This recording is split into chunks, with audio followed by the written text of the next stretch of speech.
ہر طرف بتوں کی پرستش ہے، نمرود کے مجسمے بنے ہوئے ہیں اور لوگ ان کی پوجا پاٹ کرتے ہیں۔ اب ابراہیم کا امتحان ہے کہ کیا اس ماحول کے اندر وہ ان کی طرف جھکاؤ کرتا ہے، لیکن جناب ابراہیم کہتے ہیں کہ ان تماثیل کے آگے تم آسن مارے بیٹھے ہو، جو اپنا دفاع بھی نہیں کر سکتے اور اپنی ضرورت کی تکمیل بھی نہیں کر سکتے، تمہاری ضرورتوں کو کیسے پورا کریں گے؟ تو یہ میرے رب نہیں ہو سکتے۔ شمس و قمر کو، چاند کو، سورج کو، ستاروں کو پوجتے ہو، اچھا یہ چاند یہ ستارے رب ہے؟ تو جب ڈوب گئے تو کہا کہ جو ڈوبنے والے ہیں وہ میرے رب تو نہیں ہو سکتے، مجھے رب کی ضرورت پڑ جائے، رب ڈوبا ہوا ہو تو مجھے تو وہ چاہیے جو ہر وقت حاضر ہو، تو میں تو اس رب کی پوجا نہیں کر سکتا۔ یہ ان کے شعور کا امتحان تھا اور اس شعوری امتحان میں پورے نکلے۔ پھر اس کے بعد اگلا امتحان تھا کہ وہ اس شعور کو بیان کرنے کی طاقت بھی رکھتے ہیں کہ نہیں۔ پھر بت کدا ٹوٹتا ہے، نمرود کا دربار سجتا ہے، اور وہاں جو خطبہ حضرت ابراہیم نے دیا زمانے نے سنا، جب کلہاڑا اس بڑے بت کے کندھے پہ رکھ دیا اور باقی سارے بتوں کا تیا پانچا کر کے رکھ دیا، جب وہ میلے سے واپس آئے تو ابراہیم بڑی بے نیازی سے بولتے ان کے بڑے نے کیا ہوگا، دیکھو اسلحہ تو اسی کے کندھے پر ہے۔ تو وہ کہنے لگے ابراہیم تو جانتا ہے یہ بولتے نہیں ہیں، اور حضرت ابراہیم یہی تو لانا چاہتے تھے۔ پھر جو خطبہ دیا، اف لکم ولما تعبدون من دون اللہ افلا تعقلون، افسوس ہے تمہارے اوپر اور افسوس ہے ان پر جن کو تم اللہ کے علاوہ پوجتے ہو، افلا تعقلون، تمہاری کھوپڑی میں دماغ نہیں ہے۔ اور پھر اللہ کی توحید کا بیان فرمایا۔ پھر اس کے بعد جان کا امتحان آیا، تو پھر جلتے ہوئے شعلوں کے اندر جس طرح ہنس کے داخل ہوا پیغمبر، یہ الگ اور نرالی شان تھی۔ نمرود نے سوچا تھا جل کے راکھ ہو گیا ہوگا چخا میں، لیکن 40 دن کے بعد جب آگ بجھتی ہے تو حضرت ابراہیم انگاروں سے چلتے ہوئے یوں باہر آتے ہیں جس طرح پھولوں پر کوئی نازنین چل کے آ رہا۔ پھر 87 سال عمر ہے، اللہ تعالیٰ پھر حضرت ہاجرہ کے بطن سے حضرت اسماعیل کی صورت میں اولاد عطا کرتا ہے۔ اب اتنی بڑھاپے کی عمر میں اولاد نصیب ہو تو انسان کا جی چاہتا ہے سارے کام کاج چھوڑ کے گھر بیٹھ جاؤں اور میں اپنی اولاد کے چہرے کی بلائیں لوں، لیکن حکم ہوتا ہے اپنی زوجہ کو بھی اور اپنے نو مولود بیٹے کو بھی ایسی وادی میں چھوڑاؤ جہاں کوئی سبزہ بھی نہیں ہوگا۔ اللہ اکبر۔ پھر اسماعیل علیہ السلام کی ایڑیوں کے رگڑنے سے زمزم جاری ہوتا ہے۔ اب ذرا دیکھیے، ایک ایسا امتحان آتا ہے اگر کو ہمالیہ پہ بھی ڈال دیا جاتا اس کا پتا بھی پانی ہو جاتا۔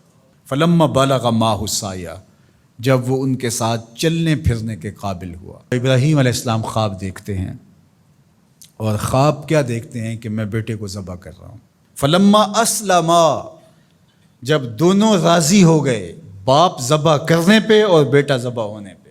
اب باپ کی آنکھوں پہ پٹی بندھی ہے، ہاتھ میں چھری ہے، 100 سال کا بوڑھا باپ، جبل صبیر کا دامن منع کی وادی، کارکنان قضاء و قدر دم بخود ہیں، شمس و قمر، یہ منظر آج سے قبل انہوں نے نہیں دیکھا تھا، اور سورج بادلوں کی اوٹ میں منہ چھپانے کی کوشش کر رہا ہے کہ یہ منظر مجھ سے نہیں دیکھا جائے گا، حوروں کی چیخیں نکل رہی ہے، کائنات تھرا رہی ہے، مالک قیامت آنے والی۔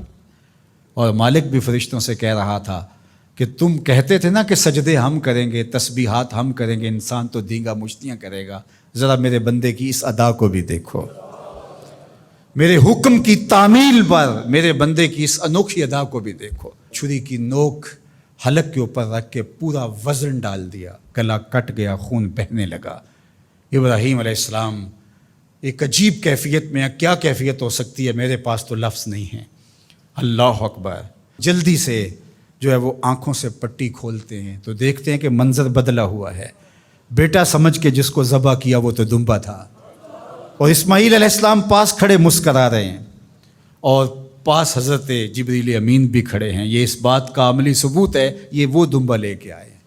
تو بے ساختہ جناب ابراہیم علیہ السلام کی زبان پر جو لفظ آیا وہ یہ تھا، اللہ اکبر، اللہ اکبر۔ تو حضرت اسماعیل بولے لا الہ الا اللہ واللہ اکبر، پاس کھڑے جبریل بولے اللہ اکبر وللہ الحمد۔ اللہ نے کہا اے ابراہیم تمہاری قربانی کی سنت کو بھی قیامت تک جاری رکھیں گے، تمہاری زبانوں سے نکلے ہوئے جملے بھی مرنے نہیں دیں گے۔ وَنَادَيْنَاهُ أَن يَا إِبْرَاهِيمُ قَدْ صَدَّقْتَ الرُّؤْيَا إِنَّا كَذَلِكَ نَجْزِي الْمُحْسِنِينَ، اس حال میں ہم نے ندا دی ابراہیم تو نے واقعی خواب پورا کر دکھایا۔ إِنَّ هَذَا لَهُوَ الْبَلَاءُ الْمُبِينُ، اللہ فرماتا ہے یہ بہت بڑا امتحان تھا، یہ چھوٹا امتحان نہیں تھا۔ اور پھر میرا رب رب ہو کے کیا کہتا ہے؟ سلام علی ابراہیم، اے ابراہیم تیرے اوپر سلامتیاں نازل ہو۔ اللہ اکبر۔ پرسوں بھی میں کسی منڈی کے قریب سے گزرا، کہتے ہیں اس علاقے کی سب سے بڑی منڈی ہے، تو ہزاروں جانور، ہجوم محبت، اور سڑکوں پر، گلیوں میں، بازاروں میں، کوئی یہاں گائے لے کے جا رہا ہے، کوئی بیل، کوئی اونٹ اٹھا کے لے کے جا رہا ہے، تو بے ساختہ میری زبان سے یہی نکلتا ہے، سلام علی ابراہیم، ابراہیم تیرے اوپر سلامتیاں نازل ہوں۔ اللہ اکبر۔ اور اس قربان گاہ پر، جس قربان گاہ پر حضرت اسماعیل کو لے کر کے چلے تھے، منا کی وادی میں جبل سبیر کے پاس، وہاں 25 لاکھ حجاج جانور ذبح کریں گے، تو منا کی وادی اس گونج سے منور ہوگی، آواز آ رہی ہوگی، سلام علی ابراہیم، ابراہیم تیرے اوپر سلامتی۔ ابراہیم علیہ السلام نے چھوٹا کام نہیں کیا، بہت بڑا کام کیا، لیکن میرے رب نے بھی پھر جو اعزاز دیا، جو تکریم دیا، عرض کی گئی یا رسول اللہ یہ قربانیاں کیا ہیں؟ فرمایا تمہارے باپ ابراہیم کی سنت ہے، قیامت تک وہ نقشہ ہماری آنکھوں کے سامنے رہے گا، اور لوگ اپنے قیمتی متاع کو اس طرح قربان کرتے رہیں گے۔ ہمارے ایک بزرگ فرمایا کرتے تھے کہ ہر بندے کا کوئی نہ کوئی اسماعیل ہوتا ہے، جب تک وہ اپنے اسماعیل کی گردن پر چھری نہیں رکھتا رب کا قرب نصیب نہیں ہوتا۔ تو اپنی عزیز ترین متاع اللہ کی راہ میں قربان کرنے کا موقع آ جائے، وہ جان ہو، وہ اولاد ہو، وہ مال ہو، وہ منصب ہو، جب حالات تقاضا کریں اور آپ کو لگے کہ میرے مالک کا مجھ سے یہ تقاضا ہے، تو راہ خدا کے اندر قربان کرنے کا جب یہ جذبہ اس لیول تک پہنچ جائے، تو پھر آپ اس نور سے مالا مال ہوتے ہیں، اس فیض سے فیض یاب ہوتے ہیں۔ ہمارے لیے یہ واقعات اس لیے رکھے، ہم تو چھوٹے چھوٹے امتحانوں سے ڈر جاتے ہیں، ہمیں بڑے امتحان بھی دینے پڑے تو ہمارے بڑوں کی سیرت یہ ہے کہ ہم کشادہ دلی کے ساتھ، خوش دلی کے ساتھ ان امتحانوں سے گزریں، پھر ہمارے رب کی رحمتیں اور کرم نوازیاں ہمارے شامل حال ہوں گی۔